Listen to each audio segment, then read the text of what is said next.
Assalamualaikum warahmatullahi wabarakatuh. Perkenalkan, nama saya Siti Syafira dengan NIM 210409500018 dari kelas 1 CPG PAUD. Kali ini kita akan mempelajari kegiatan belajar dan penataan kelas.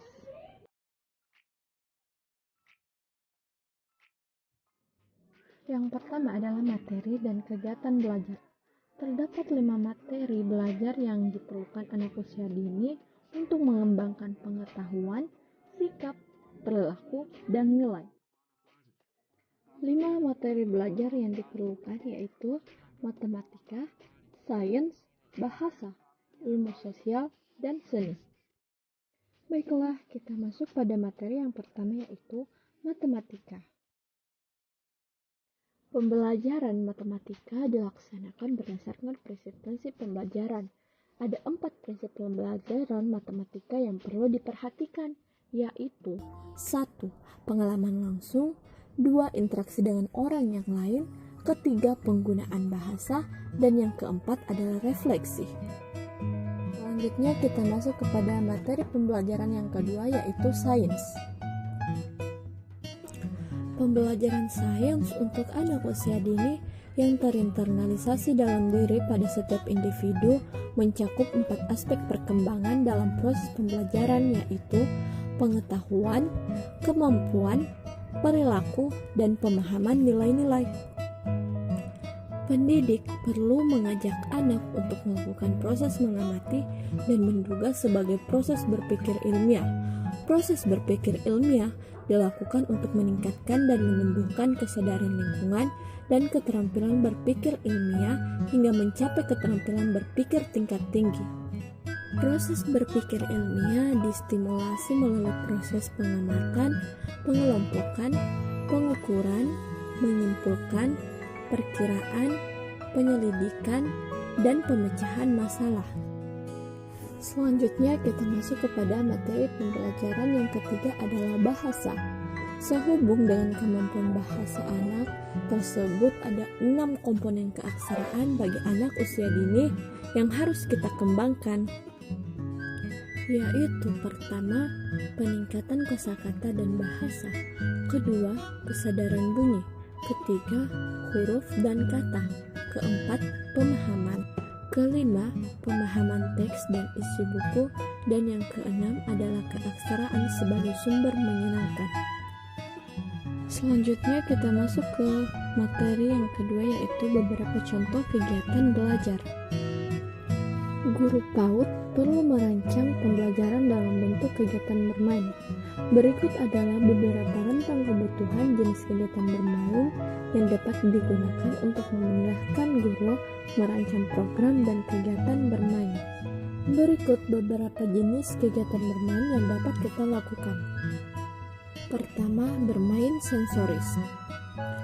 Sebelum itu, kita harus mengerti apa sih yang dimaksud dengan bermain sensori motor ini. Bermain sensori motor merupakan aktivitas yang dilakukan anak dengan menggunakan objek baik benda maupun dirinya sendiri untuk memperoleh pengalaman melalui panca indera, di mana panca indera ini yang termasuk adalah penglihatan, pendengaran, peraba, pengecap, dan penciuman. Terdapat beberapa tahapan bermain sensori motor, yaitu pertama, bermain dengan badan, yang kedua, mengulang gerakan dengan alat, ketiga, mengulang urutan main sederhana, dan yang keempat adalah melakukan coba-coba dengan berbagai cara. Jenis kegiatan bermain yang kedua yaitu bermain simbolik. Apa sih fungsi dari bermain simbolik ini? Bermain simbolik dapat berfungsi untuk mengasimilasikan dan mengkonstruksikan atau menggabungkan pengalaman emosional anak. Bermain simbolik juga merupakan latihan berpikir serta mengarahkan anak untuk menyesuaikan diri terhadap lingkungannya. Bermain simbolik dapat dilakukan dalam 2 jenis, yaitu bermain simbolik mikro dan makro. Bermain simbolik mikro dilakukan apabila anak memainkan objek tertentu, sedangkan bermain simbolik makro dilakukan dengan urutan cerita yang dimainkan dengan urutan yang relatif bebas.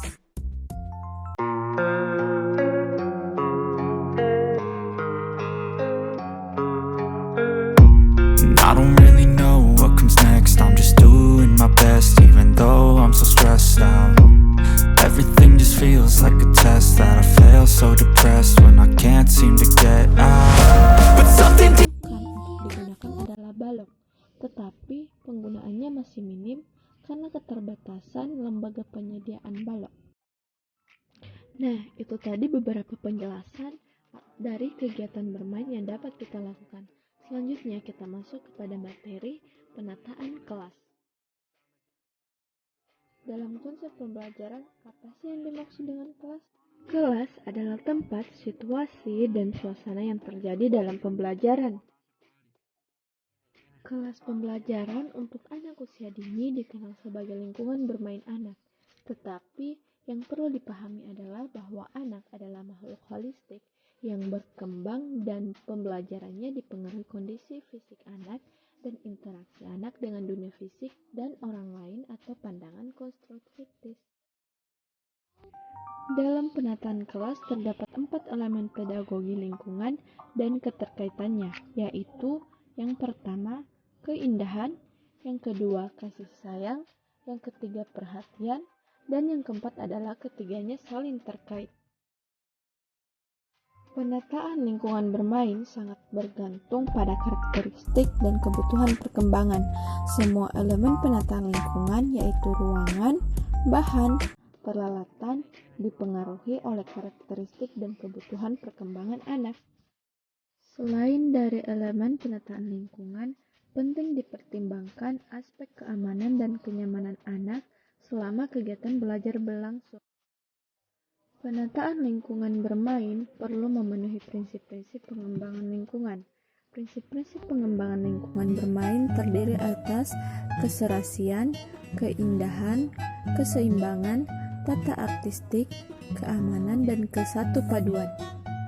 Lingkungan yang aman bagi anak untuk bermain perlu memenuhi persyaratan seperti: pertama, aman dari kecelakaan dan kebakaran. Kedua, memiliki fasilitas sanitasi dan kamar mandi. Dan yang ketiga, memiliki penerangan, ventilasi, dan suhu yang memenuhi standar kesehatan.